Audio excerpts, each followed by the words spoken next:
The president visited Wheeler High School, and it comes as he promotes his Trump accounts and looks ahead to the midterm elections. Joining him on stage, Republican gubernatorial nominee Rick Jackson, who's running against Democrat and former Atlanta Mayor Keisha Lance Bottoms. Trump endorsed the Georgia businessman.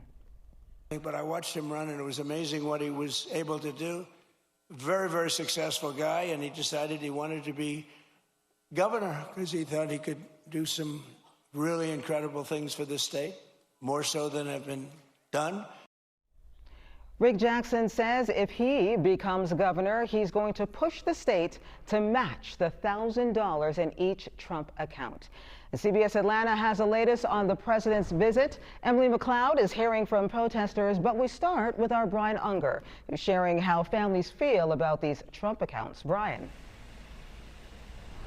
Hello, Sharon. In the auditorium at Wheeler High School, first, lots of references to Cobb County being Trump country and Georgia being a red state, not purple. That was all before the president took the stage.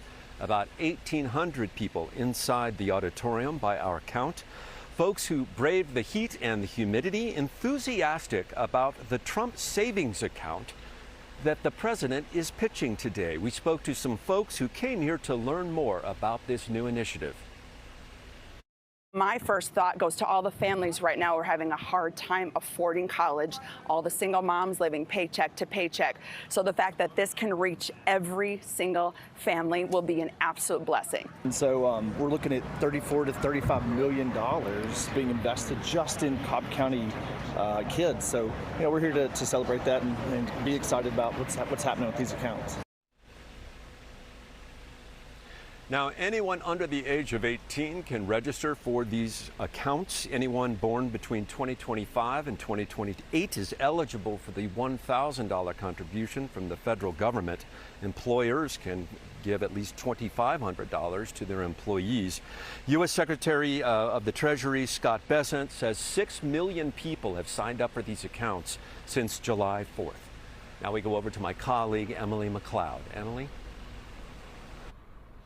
Hey, good evening, Brian. We're across the street from where you spent a majority of your day today. We were at East Valley Elementary School, right across the street from Wheeler High School, where protesters gathered outside for several hours, along with a few Democratic hopefuls running for office. Now, when we spoke to protesters, they were critical of those Trump accounts, as well as immigration enforcement and Trump's claims over the 2020 presidential election.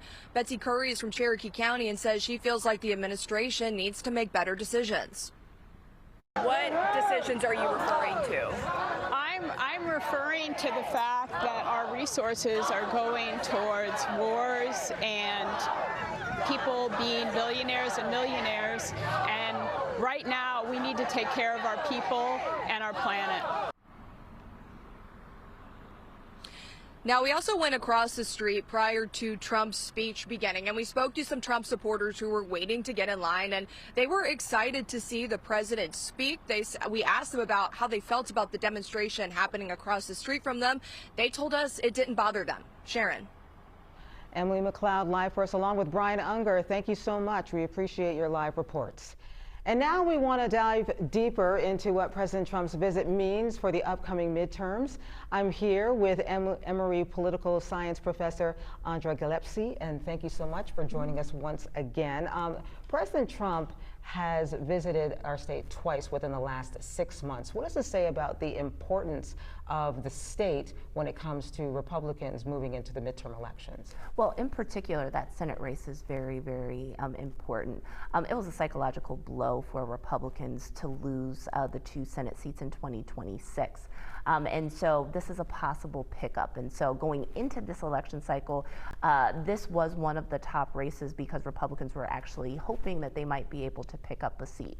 The dynamics have changed a little bit. Senator Ossoff certainly is benefiting from incumbency advantage, but we'll wait to see what that outcome of the election is.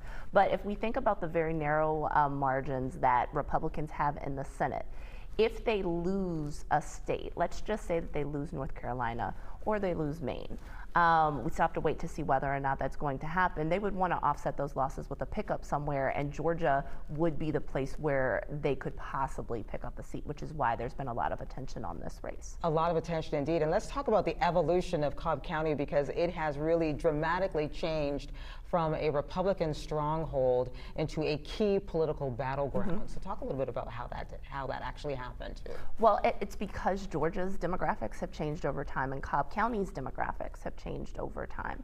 So, you know, in the 1990s, this was the home of Newt Gingrich, you know, the architect of the '94 Republican Revolution.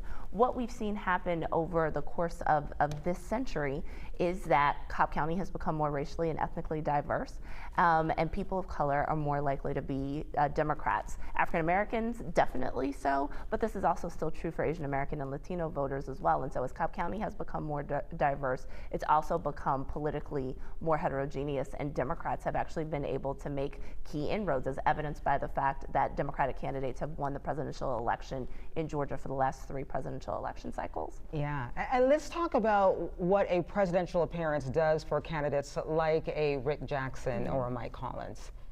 This was a base, you know, rally today.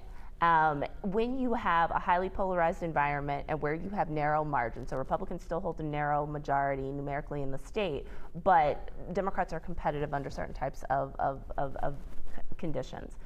You want the base to show up to vote. If the base doesn't show up to vote, then that creates an opportunity for the other side to be able to win. And so President Trump was speaking to the base. He was trying to make the case that they should continue with him, even if they've been disappointed by whatever they've seen. He wanted to make the case that he actually is addressing the affordability agenda, even in the face of the war in Iran. And so both Mike Collins and Rick Jackson want those base voters to show up to vote. This was also really important for Rick Jackson today. You know, because he was not the endorsed candidate in the Republican primary, he needs to make sure that he brings those Burt Jones voters into his fold, and that he, you know, is telling them that I'm here to represent you as well, and I'm going to do a good job and see President Trump supports me. I also paid a lot of attention to the way that Rick Jackson commanded the stage when he was given the floor to speak. President Trump receded into the background. He couldn't get a word in edgewise, and so in some ways, Rick Jackson was asserting himself as a leader. So even though he ended with, I'm going to be a governor that you're going to be proud of, right? This was still Rick Jackson's opportunity to command the stage for a couple of minutes. Energizing that base as well. Emory political science professor Andra Gillespie, thank you so much for your insight and for joining us today as well. Thank you. Appreciate it. And you can visit the CBS News app for complete coverage on President Trump's visit.